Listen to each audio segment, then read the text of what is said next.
के अंदर साहिल की चप्पल देखी, उसके पैरों तले जमीन खिसक जाती है और वो बैठकर जोर जोर से रोने लगती है। वो चिल्लाती है, भाई कहाँ हो आप, मुझे जवाब दो। तभी उसके कानों में वही आवाज गूंजती है। वो पीछे घूमती है और देखती है ब्लैक बोर्ड अपने आप लिख रहा होता है, अर्जुन मिस्ड रोल नंबर 13। देखते ही रिया की सांसें रुक जाती हैं और वो समझ जाती है कुछ तो बहुत डरावना है यहाँ। कांपती हुई आवाज में रिया बोलती है, तुम कौन हो और ब्लैक बोर्ड पे जो लिखा है उसका मतलब क्या है? अगर कोई यहाँ है तो मुझे दिखाई दो। तभी एक अजीब सी आवाज गूंजती है और एक परछाई दिखाई देती है। एक लड़का स्कूल यूनिफॉर्म में, उसकी आंखों में सिर्फ दर्द। वो कहता है, सब मुझे भूल गए। रिया पूछती है, तुम कौन हो और चाहते क्या हो? परछाई बोलती है, मैं हूँ अर्जुन, मिस्ड रोल नंबर 13। आज से 5 साल पहले की बात है। मैं बचपन से अनाथ था।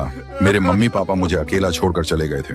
एक दिन क्लास के सब बच्चे मुझे कालुआ कालुआ कहकर चिढ़ाने लगे। मैं काला था, इसलिए मैं रोता हुआ लाइब्रेरी की तरफ भागा और जब मैं लाइब्रेरी में घुसने ही वाला था तभी देखा मैडम और एक डॉक्टर किसी अजीब चीज के बारे में बात कर रहे थे और तभी किसी ने मुझे पीछे से जोर से मारा। मेरी आंखों के सामने अंधेरा छा गया। जब मेरी आंखें खुली तो देखा मैं लाइब्रेरी के अंदर टेबल पर पड़ा था। डॉक्टर और मैडम भी वहां थे। मैं चिल्लाने की कोशिश कर रहा था लेकिन न चिल्ला पा रहा था न हिल पा रहा था। तभी मुझे पता चला ये लोग स्कूल के बच्चों को किडनैप करके उनके ऑर्गन्स निकालते हैं और उन्हें बेच देते हैं। फिर उसी दिन मैडम ने प्रिंसिपल के सामने कुछ बहाना बनाकर लाइब्रेरी को हमेशा के लिए बंद करवा दिया। गांव वालों के सामने मुझे मिसिंग बता दिया गया। तब से मेरी रूह इसी लाइब्रेरी में भटक रही है और हर रात 12 बजे घंटी बजाता हूँ,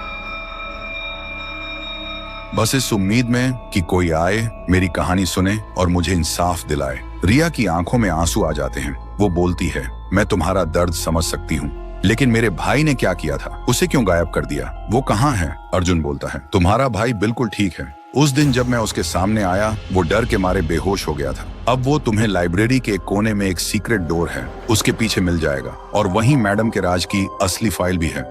अगली सुबह रिया और साहिल गांव के लोगों के सामने आते हैं। साहिल को जिंदा देखकर सब लोग हैरान हो जाते हैं। रिया वो फाइल सबके सामने रखती है जिसमें मैडम का हर काला सच साफ साफ लिखा था। कुछ देर बाद पुलिस आती है और जो भी लोग इस राज के पीछे थे सबको गिरफ्तार कर लेती है और अर्जुन, उसे अब इंसाफ मिल चुका होता है। उसकी रूह धुआं की तरह हवा में गुम हो जाती है।